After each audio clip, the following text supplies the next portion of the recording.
Bonjour à tous, Juliette Guéraud, architecte des conférences. J'espère que je vous retrouve dans une super forme. Alors, avant d'entrer dans le vif du sujet de cette vidéo d'aujourd'hui, si vous n'êtes pas encore membre de ma chaîne, je vous invite à aller cliquer sur le bouton en bas à droite de votre écran, ici, s'abonner, pour recevoir plein de vidéos gratuites avec des stratégies et des techniques pour réussir vos prises de parole en public. C'est gratuit, alors pourquoi s'en priver ? Peut-être que dans un monde idéal, vous aimeriez pouvoir arriver devant une présentation et être tellement serein, pas de boule au ventre, pas de transpiration excessive, pas les mains qui tremblent, que vous soyez doté en quelque sorte de ce talent de l'orateur. Alors en fait, il faut redescendre sur terre les amis parce que ça n'existe pas. Non, je suis désolée de vous le dire. Ce monde idéal n'existe pas. Même les plus grands conférenciers du monde entier ont le trac avant de monter sur scène. C'est normal. Des très bons comédiens ont le trac avant de monter sur scène, des acteurs, peu importe, mais en fait, non seulement c'est normal d'avoir le trac, mais en plus, c'est nécessaire. Alors, pour une vidéo où je vous parle du trac, vous pouvez aller voir cette vidéo juste là, à la fin de celle-ci, ou dès maintenant si vous le souhaitez, mais ce serait dommage de louper cette vidéo. Bref, même les plus grands conférenciers ont du trac. Et il est nécessaire. Il y a quelques années de ça, lorsque j'étais en fac, un de mes professeurs préférés, Dr. H, m'a dit quelque chose qui m'a vraiment interpellée et qui m'a suivie en fait dans le reste de mes années. Et il m'a dit, tu sais, j'ai beau enseigner ce cours d'amphi depuis plusieurs années, à chaque rentrée, j'ai le même trac. Alors que je connais le contenu, je le fais depuis des années. Mais c'est normal.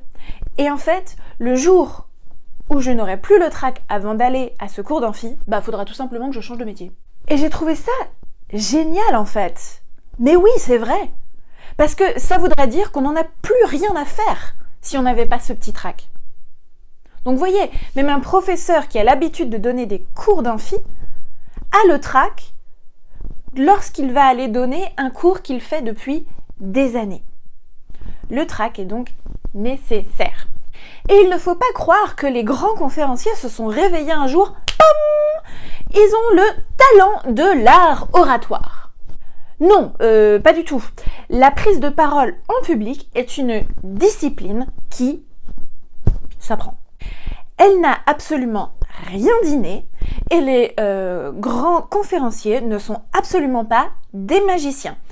Ils sont passés par là, eux aussi, comme vous, par toute cette étape d'apprentissage et de pratique, puisque, une cathédrale ne s'est pas construite en un jour, et donc forcément, c'est avec la pratique qu'on acquiert de l'expérience. Rien n'est parfait dès la première fois. Pour que ce soit parfait, il faut de l'entraînement. Mais forcément, il faut faire preuve de patience. Alors je sais pas si vous êtes comme moi, mais moi la patience, c'est vrai que j'en ai avec les autres, étonnamment, mais je n'en ai pas du tout avec moi-même. Je veux arriver à faire un truc tout de suite, maintenant. C'est pour ça qu'entre nous, j'ai arrêté les cours de piano parce que j'étais pas une virtuose tout de suite. C'est bizarre, non ?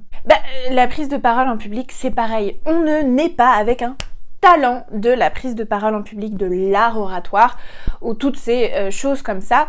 Pas du tout, ce n'est pas inné et c'est quelque chose qui s'apprend. Donc forcément, la première fois ou les premières fois que vous allez prendre la parole en public, vous aurez la trouille au ventre. Et c'est normal. Et peut-être que vous ne serez pas aussi bon que vous l'auriez espéré. Et c'est normal. Par contre, en appliquant les bonnes stratégies et avec l'expérience, vous allez voir que vous allez gagner en assurance, en crédibilité, en professionnalisme et vous aurez tout simplement un meilleur impact.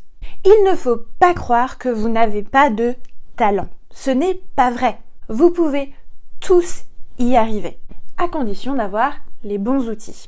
En parlant d'outils, Si vous avez besoin d'un guide, d'une checklist pour cocher pas à pas les étapes à suivre pour réussir vos prises de parole en public, vous pouvez aller cliquer sur le lien qui est en dessous dans la description et vous recevrez un PDF gratuit avec la checklist pour réussir vos prises de parole en public et ne rien oublier.